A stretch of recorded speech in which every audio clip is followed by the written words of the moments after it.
The second season greatly expanded the cartoon's scope and cast. The season tends to feature more character-driven episodes than the first season, with many characters getting their own spotlight episode. It also features a recurring theme of the Autobots, uh, going, trying to fit into Earth culture, such as playing basketball and football, and even watching a soap opera. Excursions of alien civilizations pop up occasionally as well, not to mention time travel and battles against undersea creatures. The second season also saw the introduction of concept and characters that would spread out to other segments of the franchise, including the Mystic Alpha Trion, the Ancient Vector Sigma through the supercomputer and its circuit key, and not to mention the first appearance of female Transformers within official fictions. This season also marked a move from weekly airings, usually on a Saturday mornings, to weekday broadcasts airing Monday through Friday, either in the morning or afternoon. Some markets also scheduled it in conjunction with daily episodes of G.I. Joe: A Real American Hero. Season 2 breaks down very roughly into 3 segments. The first 13 episodes featured primarily the Season 1 cast. A large second batch of episodes brings in the remainder of the 1985 toys, and the final 10 episodes introduce the 4 combiner teams that formed the early entries up in the 1986 line. So pretty much Season 2 was a pretty big one. It had a lot of new introductions, a lot more character development, and a lot of references to human culture, and a lot of aliens in there too, which I thought was pretty interesting. Season 2 also brought in a lot of brand new characters, which they also mentioned. So that's really cool that we got to see a lot of brand new characters, and also see like some Autobots getting used to human culture, like Optimus Prime playing basketball. So that was pretty cool. The next incarnation of this cartoon was, as you guessed it, the movie. The Transformers movie is in continuity with the cartoon series, occurring 20 years after the end of Season 2, in the futuristic year of 2005. It was the single biggest turning point for the series, and remains controversial. The movie saw the introduction of Unicron, the Quintessence, and the Matrix of Leadership, all of which would play important roles in Season 3. It made radical changes to the show's cast, killing off many characters and introducing new ones, a shock to young viewers who were used to their heroes driving off into the sunset at the end of every adventure. Despite its unconventional place in the cartoon, it remains the best-known representation of the cartoon series among fans. It really is something that a lot of fans like myself look up to when we think about Transformers. When we think about Transformers, this is basically what we would think of. We would think about the 1986 movie. We all cried when Optimus Prime died. We all cried when Rodimus Prime became leader. We all were happy when Ultra Magnus came around, and we were all, pretty happy that we got some new characters and new toys. So it was pretty cool for the time, and it did make actually a lot of money. And it actually made a lot more publicity out of it, since it was made into theaters. Now we enter to Season 3. Season 3, in words, transformed the whole premises of the show. It went gone with the 2 teams stranded on Earth, along with many of the characters that composed those teams. In their place was a galaxy-spanning tale of battles on alien worlds, with the Autobots in firm control of Cybertron. The Decepticons, though still a threat, were somewhat reduced as villains. New enemies in the form of the Quintessons were introduced. Plots often centered on the ultra-powerful Citybots of Metroplex and Trypticon. Season 3 was a mixed reputation. It contained some of the most mistake-laden episodes of the entire franchise, like 5 Faces of Darkness, Carnage in C minor, and the introduction sequence. Most of which can be laid at the feet of AKOM. But some of its episodes are among the best as well, both in animation and scripting. Dark Awakening, Chaos, Web World, and Dweller in the Depths are all heavy fan favorites. Late in Season 3, as in Season 2, the forerunners of the 1987 toy line were introduced, like the Terracons, Technobots, and Thronobots, and very briefly, the Cassettes, Slugfist, and Overkill. The season concluded with the resurrection of Optimus Prime, spurred on by a massive campaign on part of the fans, which were displeased by his death and subsequent evil resurrection. basically, this was a pretty darn good season. It had a lot of more. The main thing I loved about season 3 is that because it actually went more depth into the episodes. It wasn't like, oh, the evil doers do something, now the Autobots save them, the Decepticons lose, good guys win. No, they actually go more deep into it. It's still the same. It's still the same thing. Don't get me wrong. It's still the same concept, but they actually make it more of a story than just saying, oh, bad guys do something, good guys come, good guys win. They do something more out of it, which I greatly appreciate out of the series. Now we get down to season 4. Yeah, there was a season 4. According to David Wise, he was contacted by Beau Productions to write a 5-part series finale, which would introduce a lot of new characters while trying up the series. Shortly after Wise completed the 5-episode outline, however, a budget cutback reduced it to 3-parter. This created a massive headache for the writer, which did the math and claimed that they'd be introducing a new character just about every 28 or 90 seconds.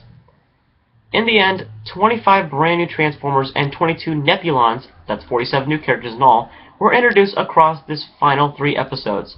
Well, that's amusing. You count Fortress Maximus and Scorponok as separate characters from Cerebros and Zarak, and Punch and Counterpunch as one guy. While the previous 3 seasons each featured fully original title sequences, Season 4's title sequence was more economically cobbled together by combining animation taken from toy commercials and animation from the Season 3's title sequence that crafted a new title sequence. A clever ploy, though the difference in animation quality and art style between segments led to the footage blended rather poorly.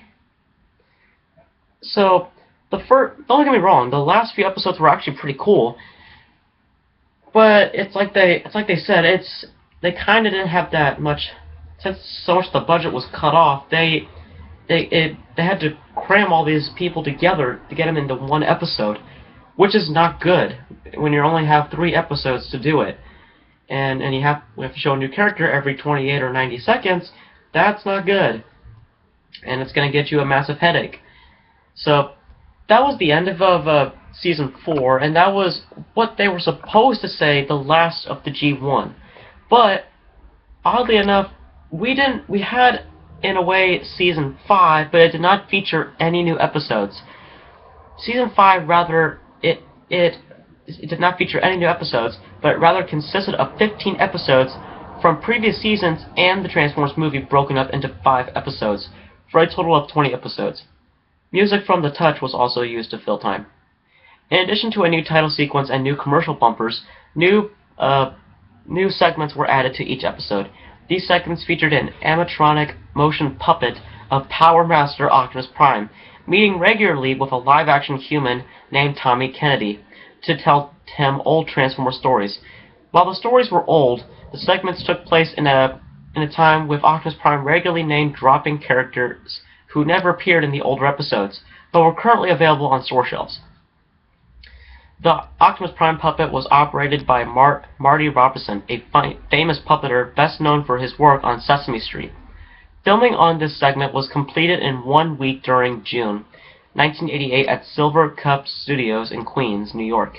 Power Master Optimus Prime was made of wood and very fragile in certain areas, requiring actor Jason Jensen to watch his step while filming. Apparently at one point a camera rig fell onto the wooden Optimus Prime hand right, where Jansen would have been sitting if he hadn't been eating a bagel at the craft service table. A crane operator who was strapped to the camera wasn't so fortunate and rode the following equipment down for 40 feet. So as you can see, Season 5 is nothing new. It's pretty much we can pretty much bring in episodes to remind them, hey, the cartoon's still alive. Which is the same thing with Generation 2. Between 1993 and 1995, a total of 52 select episodes of the Transformers original series were repacked as a new program, the Transformers Generation 2.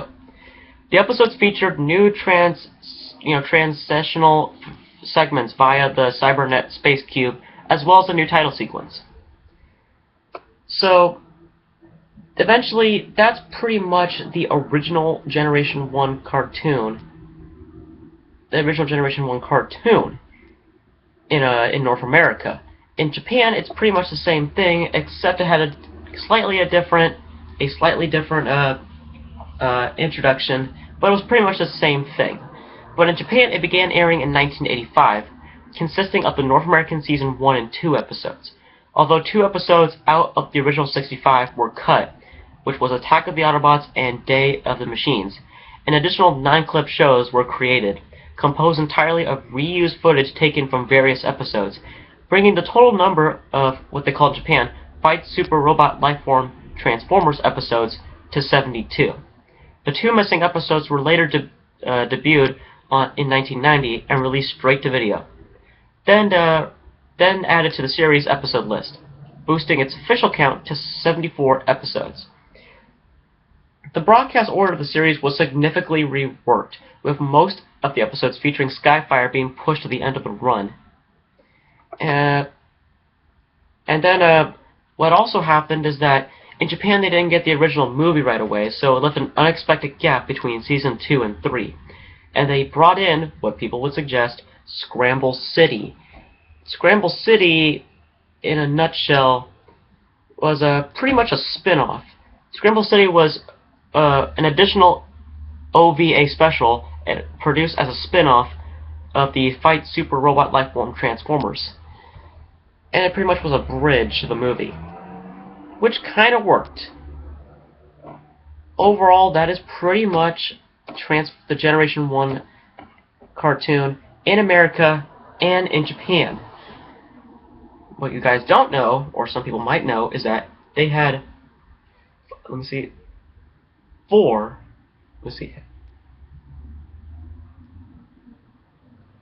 had 4 TV shows that appeared in Japan for the Transformers. I'm not going to get into them right now. I'm going to save it for next week. But I hope you guys enjoyed this little bit of history of how the Transformers were created, how the TV shows were developed, and how much of the budget went into it, and how the characters were developed, and how they came into the TV show. So that's it for this Beau history talk. This Beau history. I just mixed my 2 things together.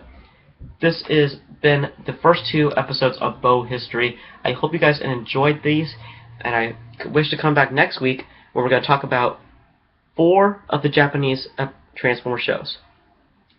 And we'll start off next week with the one and only Transformers Headmasters, where we're introduced to none other than the Headmasters known as Chrome Dome, Brainstorm, Highbrow, and Hardhead, and what will become, from Scorponok's creation, the cartoon show Headmasters.